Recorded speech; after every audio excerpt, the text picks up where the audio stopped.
You're standing in a Jiffy Lube parking lot, phone in hand, watching your balance drop from $412 to $138. An oil change, 2 new tires you didn't plan on. You make $95,000 a year. You checked twice, $95,000. And you're doing math in a parking lot, trying to figure out if you can afford groceries until Friday. That's the part nobody explains. Once you cross 6 figures, the number goes up. The rich feeling never shows up. Somewhere between that first paycheck and right now, standing here, grease on your hands, panic in your chest, you started wondering if the number was ever real to begin with. This is about that gap, salary versus what your account feels like, and by the end you'll know exactly where the other you is hiding. Let's start with the number everyone gets wrong. $95,000 sounds huge compared to the sticker price, not the delivery price. The IRS takes its cut first, then Social Security, then Medicare. Depending on your state, maybe a third bite before you see a dollar. By the time it lands, that $95,000 is closer to $68, maybe $71 if your state doesn't tax income at all. Divide by 12 and you're living on roughly $5,800 a month. Not $95,000, $5,800. Now subtract rent. A one-bedroom in most mid-size American cities right now runs between $1,400 and $1,800. Let's say yours is $1,640. That's gone before you've bought a single item of groceries. Subtract the car payment, $700 to $760 if it's newer, closer to $490 if it's used. Either way, another chunk gone. Subtract groceries for one, insurance, gas, your phone bill, a streaming subscription you forgot you had. By the 15th on paper, you should still have money left. In real life, you don't know where it went, you just know it's gone. This is the lying part, not that your salary is fake. It's real, it's good, it's more than most people make. The lie is assuming a bigger number automatically means a bigger cushion. It doesn't, not unless you build the cushion on purpose. Here's what actually happened to you, John, even if you never noticed. 3 years ago, you made $61,000, living in a 590 square foot apartment with a mattress on a frame from a garage sale. You were stressed about money but not confused by it. You knew exactly where every dollar went because there weren't many dollars to track.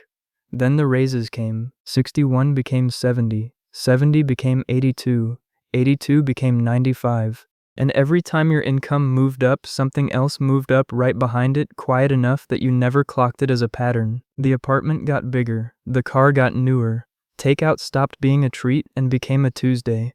You upgraded your gym, then your phone, then started buying the $16 cocktail instead of the $7 beer. None of it felt reckless in the moment. Each decision was small, each one felt justified. You'd earned it, hadn't you?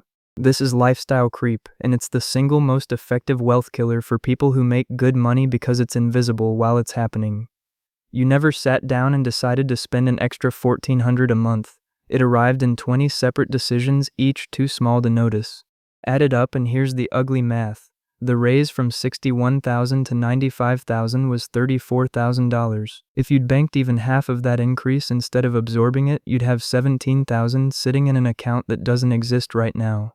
Instead, it's spread across a nicer couch, a car with heated seats, and a subscription list you couldn't fully name if someone asked.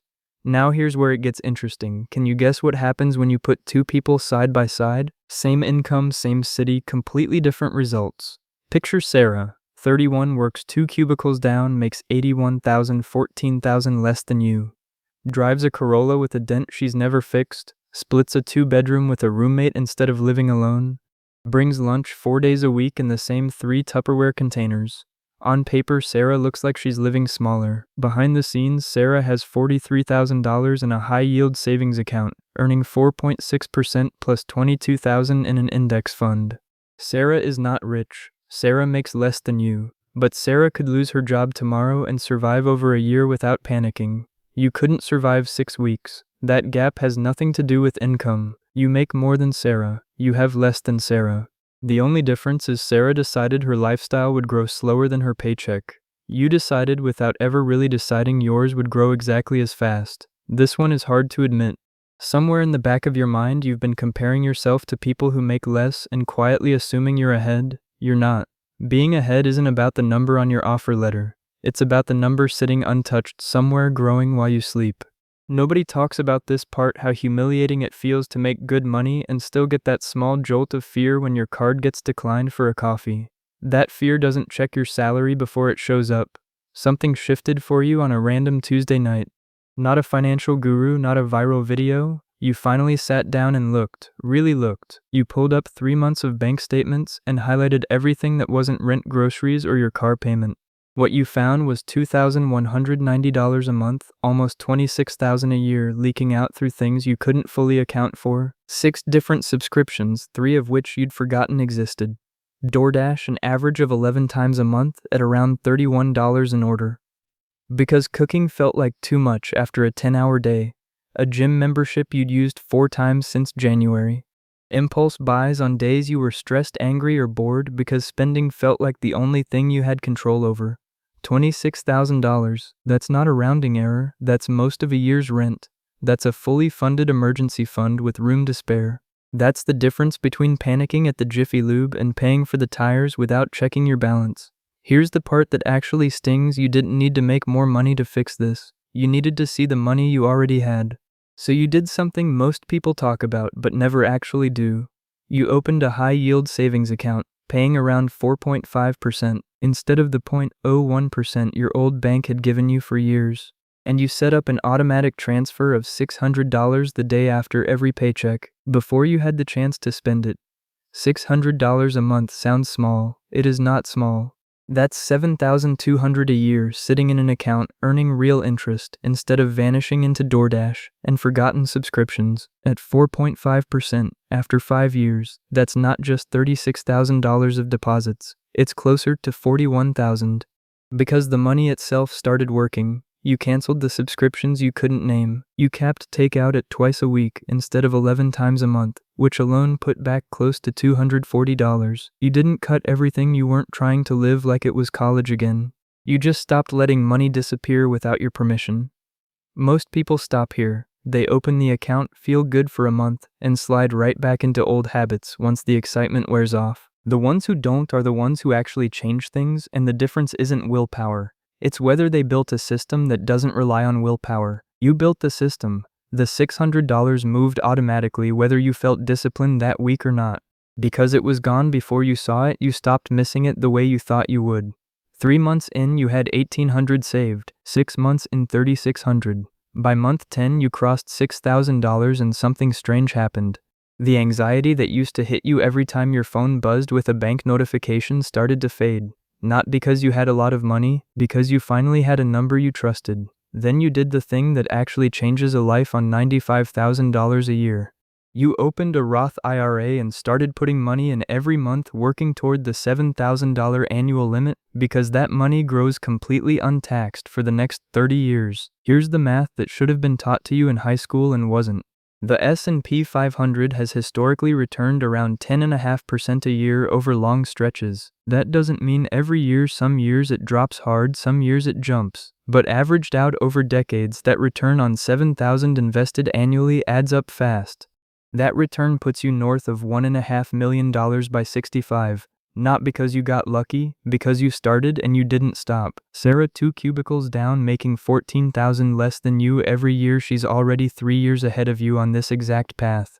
Which means the version of you that exists 20 years from now is still catchable. But only if the version of you sitting here right now actually moves. Let's talk about what $95,000 actually buys you when you stop letting it evaporate. If you keep that $600 a month flowing into savings and investments, and you get even modest raises over the next 10 years, nothing dramatic, just cost of living bumps, and one promotion, you're looking at a realistic path to somewhere between $140,000 and $180,000 combined. That's not a fantasy number pulled from a finance influencer's slide deck. That's compound interest doing exactly what it's designed to do on an income you already have, without a side hustle, a second job, or a lucky stock pick. Compare that to the version of you standing in that Jiffy Lube parking lot. Same salary, same person. The only thing that changed is what happens to the money in the 30 seconds after it hits your account. One version watches it disappear into 100 small decisions. The other version tells it where to go before it has the chance to leave. This is the part that should make you a little uncomfortable, because it means the thing standing between you and real financial security was never your paycheck. It was never your job, your degree, or your city's cost of living. It was the 20 minutes it took to actually look at where your money was going, and the $600 a month it took to redirect it. It won't feel dramatic while you're doing it. That's the part nobody warns you about. There's no fireworks moment when you set up an automatic transfer. You'll still have weeks where the fridge is empty by Wednesday and you talk yourself into ordering in anyway. You'll still see a friend post pictures from a trip you can't afford and feel that small, sharp sting of falling behind. But here's what's different now. Those moments used to define your entire relationship with money. Now they're just moments. Because underneath them, quietly, without you checking it every day, there's a number that keeps growing, whether you're paying attention or not. That's the part that changes everything, not the willpower, not some dramatic overhaul where you never eat out again and live like a monk. Just one decision made once that keeps making itself every single payday. 18 months after that parking lot, you checked your accounts again. Not out of panic this time, out of curiosity. $14,300 in savings, $9,100 in the Roth IRA, $23,400 total, built entirely from an income you already had before any of this started. You didn't get a raise to do this. You didn't pick up a second job. You didn't sell anything, move to a cheaper city, or cut coffee out of your life like every generic finance video tells you to. You just stopped letting $95,000 quietly become $68,000 of nothing. Sarah found out eventually the way these things come out, a comment in the break room about interest rates that turned into an actual conversation. Turns out she'd noticed the same thing about you that you used to feel about her, that you seemed to be doing fine even though on paper you made more. Except now it wasn't an illusion. Now the number underneath actually matched the life on top of it. Here's what nobody tells you when you're staring at a job offer with a number that finally starts with a 9. The salary was never going to save you. It was never going to feel like enough, no matter how high it climbed, until you decided where it was allowed to go the moment it arrived. You are not behind because you made bad choices on purpose. You're behind, if you're behind at all, because nobody sat you down and showed you the math. Nobody told you that $26,000 a year could quietly vanish through a phone screen. Nobody told you that $600 moved automatically was the difference between panic and calm. You know now. That's the part that matters. The information isn't hiding anymore, and neither is the version of you that gets to use it. There's one more number worth sitting with before you close this video. If you start redirecting $600 a month at 29 instead of 34, those 5 extra years growing at a modest return are worth roughly $48,000 more by the time you retire. 5 years, $48,000. Not because you saved more money in those 5 years, because that money had 5 extra years to grow, instead of 5 extra years to disappear. That's the real cost of the parking lot moment repeating itself month after month. It's not just the $26,000 a year leaking out. It's what that money could have become if it had been given time to work instead of time to vanish. You don't need to fix everything tonight. You don't need to cancel every subscription in the next 10 minutes, or move your entire paycheck into an index fund tomorrow morning. You need one transfer, one number decided once that leaves your account before you have the chance to spend it. Everything else builds from that one decision. The Roth IRA, the emergency fund, the version of you that isn't afraid of a bill at the mechanic, all of it builds from that. Think about where you were the day you first saw $95,000 on an offer letter. The relief, the pride, the feeling that finally things were going to be different.